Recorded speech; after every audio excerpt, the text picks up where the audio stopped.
Gusto nyo ba ng ganitong klaseng laing? Tara at ipapakita ko sa inyo kung paano lutuin to.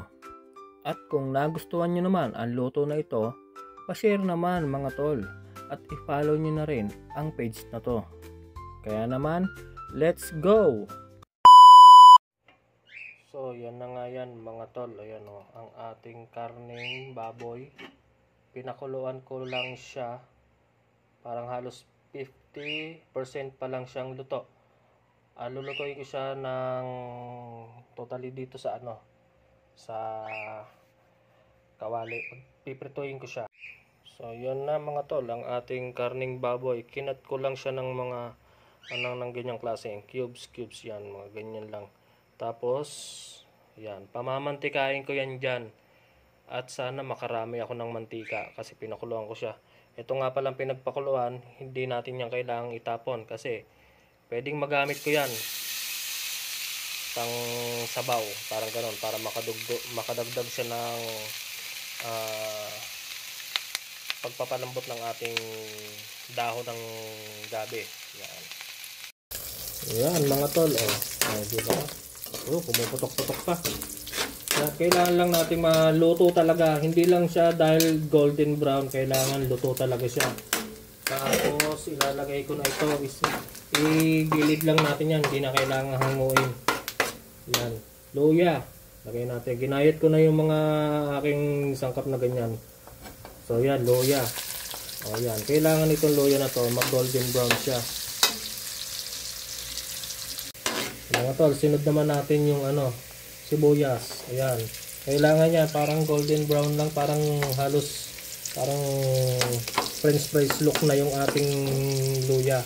Ayan, sibuyas. Mga tol, hindi nga pala ako naglagay ng mantika dyan, ha. Diba sabi ko nga kanina, kailangan kong mapamantika itong mapalabas sa mantika ng karne ng baboy natin. So, mantika lang talaga niya yan. Hindi ako naglagay ng mantika dyan. Kanya galing yan.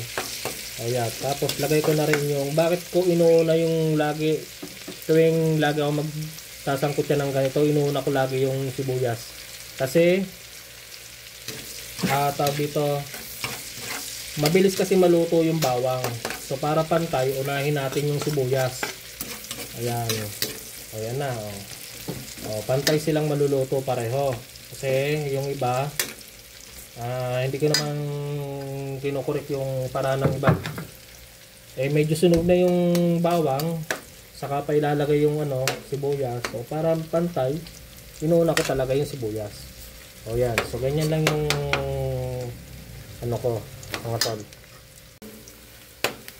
O yan mga tol, hinalo ko ng ganyan. O yan yung ating karne, ganyan. Ihalo ko naman ang 4 cubes. Ayan, 4 cubes syempre. Ayan, kailangan lang siyang madurog ng ganyan. Halo-haloin ko ng ganyan yan para kumalat yung lasa. Ayan. Mga tol, pagka ganyan na itsura niya, ayan, ganyan. Ihalo ko na yung ating gata. Purong gata po yan. Ayan. Ayan, purong gata yan. Siyempre, haluin nyo ng ganyan yan. Diba? Purong gata. Ayan mga tol, kailangan laging haluin. Tapos lalagyan ko ng umami. Yan, umami pa rin. Siyempre, konti lang umami. Yan, haluin natin. Ayan, halo. Tapos haluan ko na rin ito ng pamintang crack. Pamintang crack siya, hindi siya pino. Pamintang crack. At siyempre, haluin ko na naman yan. Metos lang tayo mga tol. Tapos, gaya ng sabi ko, itong pinagpakuluan, hindi natin to pwedeng itapon. Ihahalo ko sa dyan. Ganyan, ihahalo ko sa dyan. Ayan. Kailangan natin ihalo yan dyan. Siguro, yan, inubos ko na. Diba? Pinagpakuluan nyo ng karning baboy kanina. So, hinalo ko dyan. Hintayin ko lang siyang kumulo. Alright, mga tol. Ito naman ngayon ang susunod ko. Ilalagay ko na ang ating laing. Kasi kumukulo na siya. Yan o. Laing. Diba? Ayan na ang ating laing. Tapos ilubog lang natin ng ganyan siya para ma-absorb niya yung gata. Yan. Tapos pagka natuyo niya yan, natuyo yung gata natin, siyempre may halo yung pinagpakuluan. Pagka na ma-absorb niya yan, maipit niya yan, saka ko ilalagay yung isa pang gata. Yan. So wait lang muna mga tol ha. Hintayin natin masip-sip niya yung anong na yan, gata. Ayan. At siyempre huwag natin kakalimutan, mga tol, huwag niyong kakalimutan haluin. Kasi gata yan, kahit may halong tubig yan, mamumuo yan sa ilalim. Medyo malakas yung apoy ko. Pagka mga ganyang may mga tubig-tubig yung niluluto ko, medyo malakas yung apoy. Tapos maglalagay na ako dyan ng asin. Malalay lang muna tayo sa paglagay ng asin. Huwag bigla. Umalap. Ang hirap bawasan. Pagka nasa pasobra, hindi mo na mababawasan yan. Pag kulang, madadagdagan. So halo na naman tayo. So hintayin natin maigay-igay ang sabaw na yan. Ayan mga tol, ganyan na yung itsura nung unang gata natin kanina. Oh. Ayan, halos maiga na siya. Diba, lumapot na siya. Oh. Lumapot na, ayan na. Siyempre, pag ganyan pa yung itsura ng dahon, hindi pa luto yan. Hindi ganyan ang itsura ng luto ng laing. Ito yung dalawang gata natin. Ayan, pagsasabayin ko na to. Pagsasabayin ko na tong ihalo ngayon sa kanya. Para parehas na silang habang kumukulo, maluluto siya. Yan eh. Diba? At tapos ito pa yung isa. Para habang kumukulo sila, sabay silang malulutong pareho. Yung kilaw na gata na yan. Ayan, nakita nyo. Diba? Tapos, hintayin ulit natin siyang kumulo. Haluin ng haluin. Mekos lang mga tol. Para hindi dumikit sa ilalim yung ano. Pagka yung dahon na yan, gula-gulangit na. Yun, luto na yun. Saka, kailangan mapa-oil base natin siya. Lalabas yung mantika dyan. Wait lang. At lalagyan ko yan mga tol nito. Diba? Suka. Ayan o. Suka para lang siya sa ano dito, para hindi agad masira yung laing natin. Gaya nga ng sabi ko, abot ito hanggang 1 linggo hindi masisira. Pagkatapos kumain, pag hindi naubos, ilagay sa ref.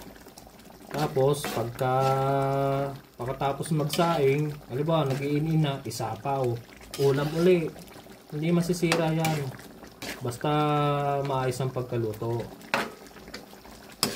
Ayan na mga tol. Kita nyo, malapot na. Diba? Yan na yung itsura ng laing natin ngayon. So marami pa rin siyang sabaw. Iiga-igayin pa natin yan hanggang sa lumabas yung kanyang mantika. Shout out nga pala kay Miss Jane Laborte saka kay Maureen Oronos.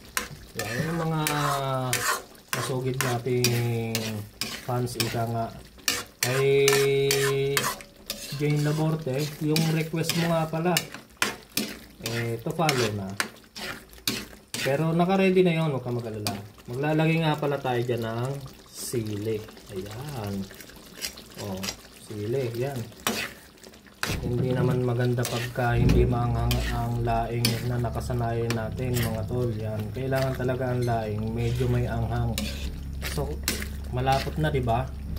Ang susunod niyan, lalabas na yung mga mantika niyan, lulutang na yung mga mantika niyan. So kailangan lang talagang imekos-mekos, hindi pwedeng hindi matututong yung ilalim.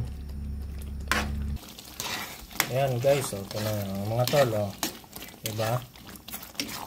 Kailangan talaga laging haluin, hindi pwedeng hindi. Pagka ganyan pa yung dahon, buo pa. Pag binuhat yung ganyan, buo pa. Hindi yan ang tawag dito. Hindi yan ang hinahanap kong luto. 'Di ba? Pagka tawag dito, lumalapot yung kagaya niya, lumalapot. Pag halimbawa, lumapot yung gata, tapos ganun pa yung itsura ng dahon na yan, pwede kayo magdagdag ng tubig. Pakunti-kunti lang.